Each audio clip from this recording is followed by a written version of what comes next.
जम्मूर काटारारे लागी रहिथिबा खराब पाणीपाग जोगु माता वैष्णवीकर यात्रा को संपूर्ण भाव में बंद कर दिया जायछि। यात्रा पाई परमिटर काउंटर मध्य बंद कर दिया जायछि, जहा द्वारा नुआ यात्री माने यातायात करबा पाई एंट्री करि पारु नाहंती। यात्री मानकर सुरक्षा को दृष्टि रखी प्रशासन काटारा बजार बुलुथबा पाई मध्य मना कर दैछथि।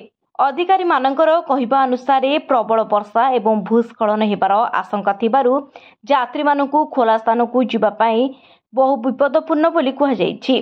जेउ श्रद्धालु माने आगकु यात्रा करबा पाई बाहरी सारिछन्ति सेमानकु मध्य शीघ्र काटारा फेरी जिबा पाई अनुरोध करा जायछि। अधिकारी माने एहा मध्य कहिसन्ति जे प्रबल वर्षा एवं भूस्खलन विपद को दृष्टि रखी तीर्थ यात्री मानकु खोला स्थान रे बाहरकु जिबाकु देवा हबो नै बोली विपदपूर्ण भाव में कुहाଯାଇଛି।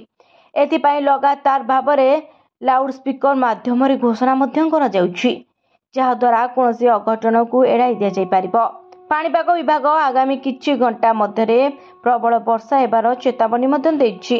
प्रशासन कहिछि कि स्थिति साधारण हेबा परे यात्रा को पुणी थरे आरंभ करिबा पई निष्पत्ति नियाजिबो। ब्यूरो रिपोर्ट, न्यूज दुनिया।